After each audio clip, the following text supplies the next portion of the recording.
بننا تھا۔ اب کیا کیا کیا جائے؟ اس کی سنے بغیر اس بوڑھے نے ایک افسردہ سی آہ بھری، اور کندھے اچکائے دماغ اور شخصیت نہ ہوا انسان کے پاس تو وہ ایسی ہی جڑی بوٹی کی مانند ہوتا ہے۔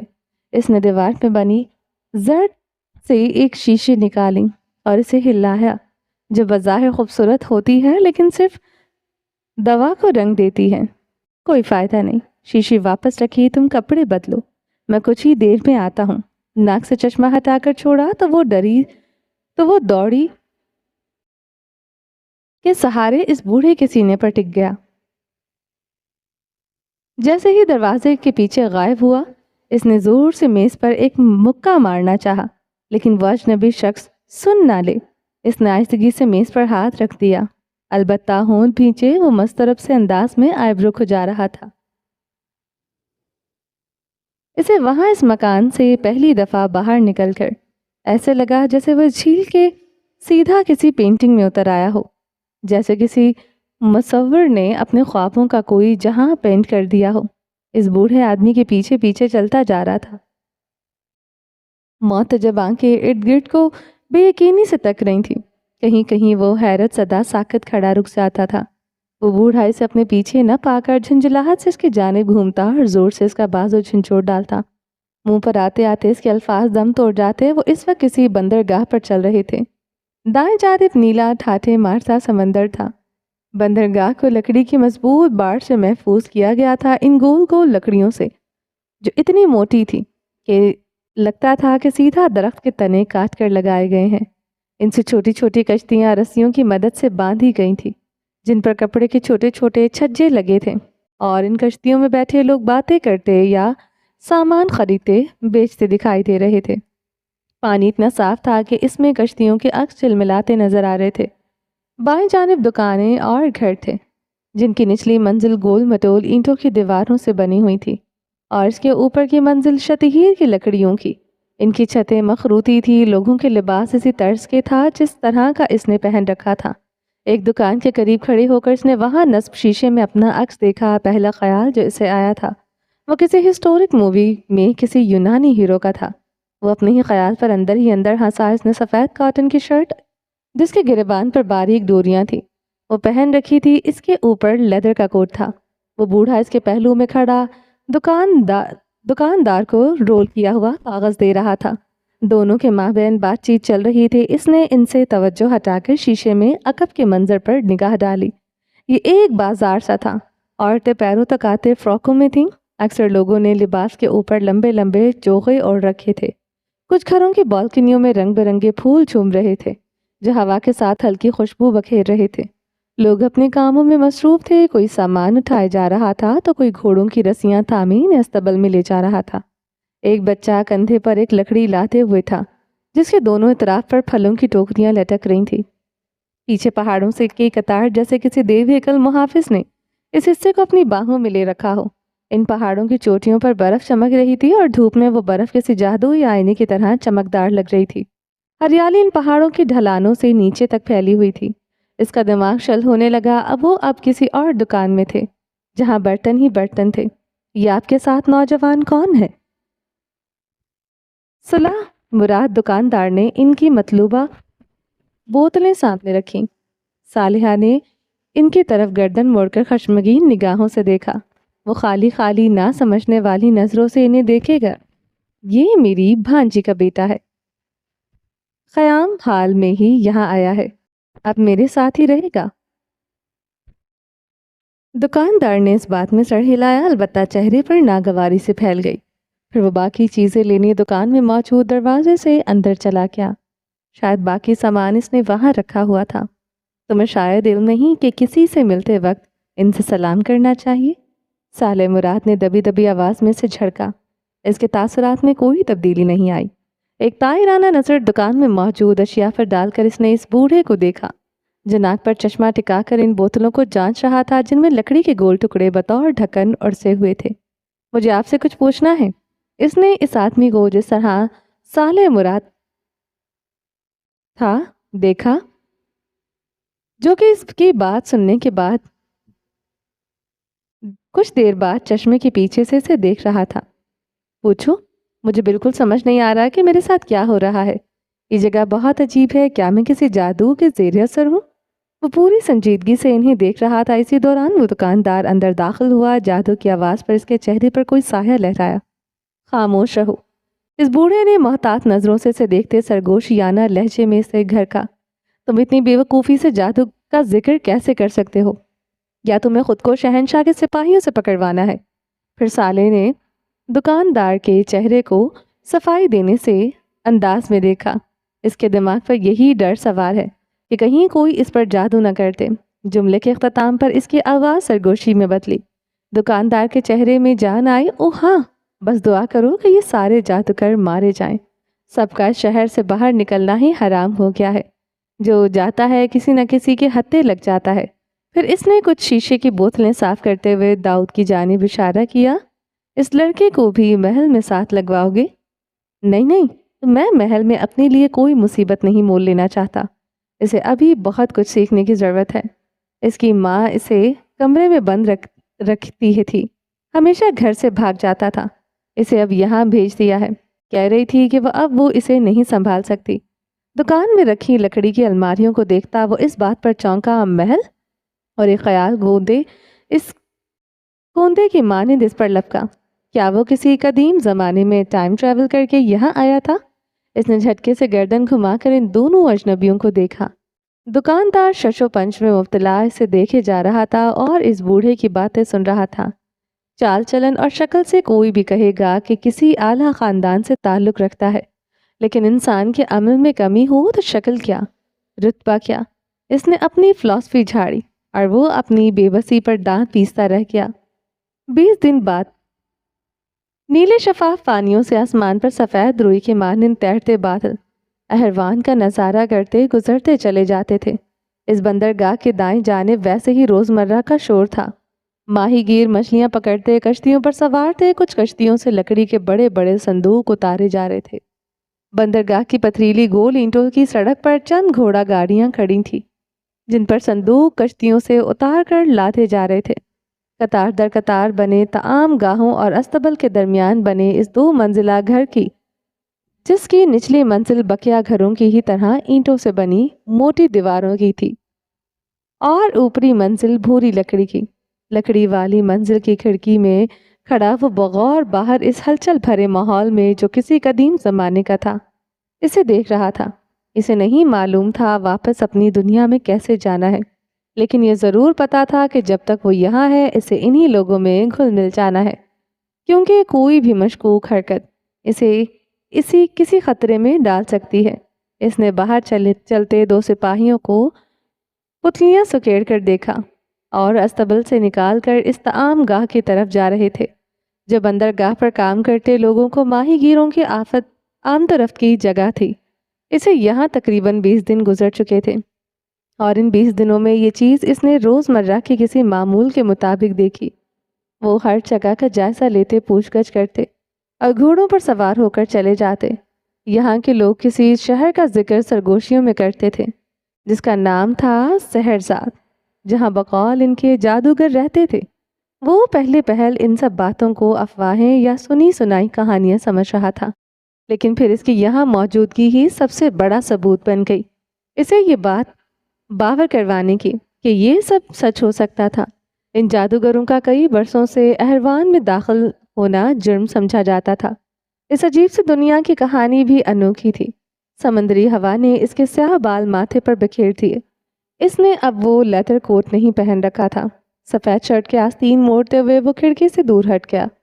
وہ اس کمرے سے باہر آ نکلا جہاں وہ کئی دنوں سے رہ رہا تھا۔ سالے مراد، وہ بوڑھا اس کے ساتھ اس کا کافی تعلق بن چکا تھا۔ اس کے عجیب غائب دماغ رویے پر شروع میں اس نے اسے خوب جھڑکا تھا، لیکن پھر وہ اس کی یہ بات ماننے پر مجبور ہو گیا کہ وہ واقعی اپنی یادداشت کھو چکا ہے۔ اس نے خیام جلیل ہونے کی نفی نہیں کی تھی۔ اس طرح اس کے لیے کچھ آسانی پیدا ہو گئی تھی۔ اس کی بے چین طبیعت پر موجود فراغت کافی گراں گزری تھی۔ یہ نام سحرزاد اسے عجیب سی کشش لیے ہوئے لگ رہا تھا۔ اسے یہاں کی کہانی جاننی تھی۔ کمرے کے بائیں طرف ایک اور کمرہ تھا اور پھر وہاں سے باہر کی لکڑی کی سیڑھیاں گھر کے نچلے کھلے کے حصے میں جاتی تھی۔ وہ سیڑھیوں سے اترتا اس کھلے حصے میں آ گیا۔ یہاں 3 کمرے تھے۔ ایک صالح مراد کا، دوسرے میں اس کا سامان تھا جس کی دیواروں میں درزیں سی بنی تھی جن پر عجیب و غریب قسم کی بڑی کہیں چھوٹی شیشیاں رکھی ہوئی تھی۔ اس کمرے کے وسط میں ایک میز رکھی تھی جس پر پیلے رنگ کے کاغذات رول ہوئے پڑے تھے جنہیں چمڑے کی کرسیوں سے باندھا گیا تھا۔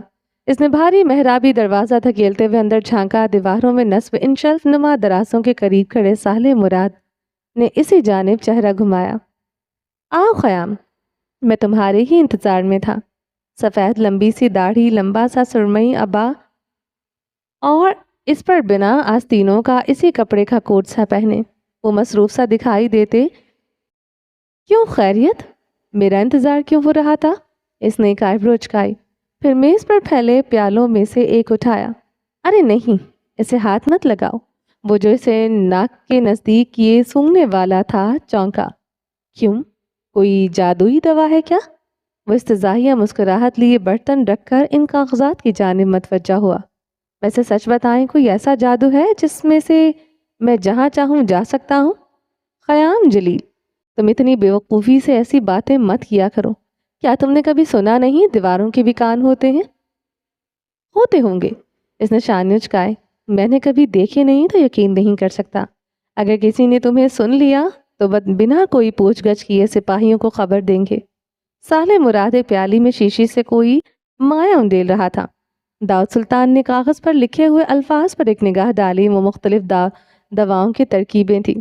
اسے یاد آیا اب جب وہ صالح مراد کے ساتھ اس شیشوں والی دکان میں تھا اور اس نے کاغذ اٹھایا، اس کی سانس ایک دم اتھل پتھل ہو گئی تھی۔ جب وہ کاغذ پر موجود وہ فارسی زبان پڑھ اور سمجھ پایا تھا، اس نے ایک دم اپنے کان کی لوح میں زور سے ناخن چبھویا۔ مبادن وہ کسی خواب میں نہ پھنس گیا ہو۔ اس نے سر جھٹکا۔ ایک عجیب سی مسکراہٹ اس کے چہرے پر پھیل گئی۔ صالح مراد نے اس سے گھور کر کچھ تیکھی نظروں سے دیکھا۔ تمہیں لگتا ہے میں مذاق کر رہا ہوں؟ پوچھ کر وہ چند سیکنڈ اسے ویسے ہی گھورتے رہے۔ ان کے کام کرتے ہاتھ اب رکے ہوئے تھے۔ پتہ نہیں، اس نے بے تاثر سے انداز میں انہیں دیکھا۔ نہ جانے تم اپنی یادداشت کہاں گنوائے ہو، یا تمہارے سر کی چوٹ شدید تھی۔ ٹھیک ہے تو آپ مجھے بتائیے تفصیل سے، شاید میں یقین کر پاؤں۔ وہ دونوں ہاتھ سینے پر باندھے کرسی کی پشت سے ٹیک لگائے بیٹھ گیا۔ کیونکہ ابھی تک آپ سے میں نے سحر زار کے بارے میں کچھ نہیں سنا۔ صالح مراد نے اسے دیکھتے ہوئے گہری سانس لی، پھر ایک نظر پیالے میں رنگ بدلتے اس مائع کو دیکھا جو کہ ان کے کسی صفوف کے ڈالے جانے کا نتیجہ تھا۔ پھر وہ اس کی جگہ گلا کھنگارتے ہوئے متوجہ ہوئے، لیکن اب کی بار ان کے چہرے کے تاثرات بدلے ہوئے تھے۔ وہ گویا ہوئے یہاں اہروان سے کچھ میل دور ایک شہر ہے جس کا نام ہے سحرزاد۔ داؤد نے پتلیاں سکیڑی۔ یہ معلومات وہ پہلے ہی سن چکا تھا۔ صالح اس کا تاثر بھانپ رکھ گیا تھا۔ بس تم سنتے جاؤ۔ انہوں نے اسے کچھ بھی سننے سے پہلے نہ بولنے کا اشارہ دیا۔ سحرزاد وہ جگہ ہے جہاں جادوگروں اور جادوگرنیوں کی حکمرانی ہے۔ وہاں کا حکمران مر چکا ہے اور تخت اب جادوگرنی کے زیر حکمرانی ہے۔ سنا ہے اس کا ایک بیٹا ہے، لیکن اسے اب تک کسی نے نہیں دیکھا۔ بہرحال یہ معلومات تمہارے لیے اہم نہیں تو اسے یہیں چھوڑتے ہیں۔ سحرزار میں کئی برس پہلے ایک لکھاری پیدا ہوئی تھی۔ وہ جو کچھ بھی لکھتی تھی وہ جادو میں بدل جاتا تھا۔ وہ چونک اٹھا تھا۔ کیا وہ پیدا ہی ایسے ہوئی تھی، یعنی اس صلاحیت کے ساتھ؟ صبر رکھو نوجوان، میں بتا رہا ہوں تب۔ اب جب وہ گویا ہوئے، ان کی آواز پر اسرار سی لگنے لگی۔ آتش دان میں جلتے انگارے ان کے چہرے پر روشنی ڈالے ماحول کو مزید پرفسو بنا رہے تھے۔ سحرزار کے جادوگر پیدا جادوگر کے ساتھ نہیں ہوتے تھے، جادو کے ساتھ نہیں ہوتے تھے۔ وہ ہماری ہی طرح عام انسان ہوتے ہیں، لیکن جادو انہیں سکھایا جاتا ہے۔ یہ ان کے لیے وراثت کی طرح ہے۔ ان کے ہاں جادو سکھانے کے لیے مکاتب ہیں اور کتابیں بھی، اور یہ عورت بھی یہ جادو جانتی تھی، لیکن اس نے کبھی اس چیز کا ذکر کسی سے نہیں کیا تھا۔ اس کا پورا خاندان اہروان میں ہی ہماری ہی طرح رہتے تھے۔ ان کی کسی سے کوئی دشمنی نہ تھی، اور نہ ہی اس وقت اہروان میں جادوگروں کے آنے جانے کی اتنی سخت ممانعت تھی۔ انہیں بس محل سے دور رکھا جاتا تھا کیونکہ ان میں سے بہت فساد پھیلانے لگے تھے۔ یہ عورت اہروان کی ملکہ کی خاص اور باعزت خاتمہ تھی۔ اس نے پوری جوانی اسی کے ساتھ گزاری تھی، لیکن اس کی جادوئی صلاحیت کا علم پورے ہروان میں حتیٰ کہ سحرزار میں بھی کسی نہ کسی کو تھا۔ لوگوں نے زمانوں سے چلے آئے جادو کی کتابیں رٹی تھیں، ہر کوئی مختلف قسم کے جادو کو اپنا پیشہ بنائے ہوئے تھا، لیکن خود نئے منتر لکھنا کسی کو نہیں آتا تھا، سحرزار کے یہ ذہین ترین اور قابل جادوگروں تک کو نہیں۔ اور اس عورت کے جادو کی خبر چاروں اطراف میں تب پھیلی جب احروان کی ملکہ جو کہ بانجھ تھی، ان کی امید سے ہونے کی خبر پھیلی۔ جب وہ بانجھ تھی تو امید سے کیسے ہو گئی؟ وہ الجھ کے بولا، آگے کی کہانی اس سے زیادہ دلچسپ ہے، تم سنتے جاؤ۔ اس نے اس بات میں سر ہلایا، وہ پوری دلچسپی سے انہیں سن رہا تھا۔ شہنشاہ سلیمان نے مختلف طبیبوں اور معالجوں سے رابطے کے لیے وہ شہنشاہ کو دوسری شادی کے لیے بھی اکساتے رہے، لیکن شہنشاہ اپنی محبوب بیوی کو اس دکھ سے گزارنے کے ڈر سے یہ بات ٹالتے جاتے تھے۔ اولاد کی خبر نے پورے احروان پر خوشیوں کی بارش سی کر ڈالی تھی، لیکن اس سب خوشیوں کے پیچھے حقیقت کچھ اور تھی۔ ملکہ نے دراصل سحرزار کی کسی جادوگرنی سے کسی ایسے سحر کی بات کی تھی جس کی بدولت اس کے ہاں اولاد ہو پاتی، لیکن ایسا جادو تبھی ممکن ہو سکتا تھا جب جان کے بدلے جان دی جائے۔ ایسے کہ اگر ملکہ کو اولاد چاہیے تھی تو اولاد کی ولادت پاتے ہی وہ مر جاتی۔ ملکہ شہنشاہ سلیمان کو وارث دینے کے لیے اس قربانی کے لیے تیار ہو گئی تھی، اور اس سب کا علم سوائے ملکہ، اس کے خاص خادمہ اور اس جادوگرنی کے علاوہ کسی کو نہ تھا۔ لیکن سحرزار کے یہ جادوگر بھی کبھی یقین کیے جانے کے قابل ہی نہیں۔ اس خاتمہ اور جادوگرنی نے اس بات کی خبر سحرزار کی ملکہ کو کر دی، اور یہاں سے سارا معاملہ خراب ہو گیا۔ شہزادے کی ولادت پر جب ملکہ کا انتقال ہوا تو یہ بات کسی طرح شہنشاہ سلیمان تک پہنچ گئی۔ نہ صرف یہ بلکہ ملکہ کے خاص خادمہ کا راز بھی کھل گیا، اور یہ بات ثابت ہو گئی کہ وہ ایک ذہین ساحرہ ہے۔ سحرزار کی ملکہ نے اس عورت کو بچانے کی پوری کوشش کی، کیونکہ وہ اسے کھونا نہیں چاہتے تھے۔ وہ ان جادوگروں کے لیے قیمتی اثاثہ تھی، اور ان کے مکاتب کے لیے کسی ذخیرے سے کم نہ تھی۔ تب سے یہاں پر آنے والے جادوگر اگر زندہ جلائے جاتے ہیں، یہاں کوئی جادو کا ذکر کرے یا اس کی حمایت میں بات کرے تو یہ اس کے لیے خطرناک ثابت ہو سکتا ہے۔ اس لیے سب بظاہر ایسے ہی رہتے ہیں جیسے سحر نامی شہر اور اس کے لوگوں کا کوئی وجود نہیں۔ تم اب سمجھ رہے ہو میں کیوں تمہیں ایسی باتیں کرنے سے منع کر رہا ہوں؟ چلیں جی، باقی کا نیکسٹ ایپیسوڈ میں کنٹینیو کریں گے۔ امید ہے آپ کو یہ ایپیسوڈ پسند آئی ہوگی۔ اگر آپ نے ابھی تک ہمارے چینل کو سبسکرائب نہیں کیا تو جلدی سے ابھی سبسکرائب کر دیں، لائک اینڈ شیئر کریں، اور اپنی رائے کامنٹ باکس میں لازمی دیں۔ اپنا ڈھیر سارا خیال رکھیے گا، دعاؤں میں یاد رکھیے گا۔ ملتے ہیں نیکسٹ ایپیسوڈ کے ساتھ، تب تک کے لیے اللہ حافظ۔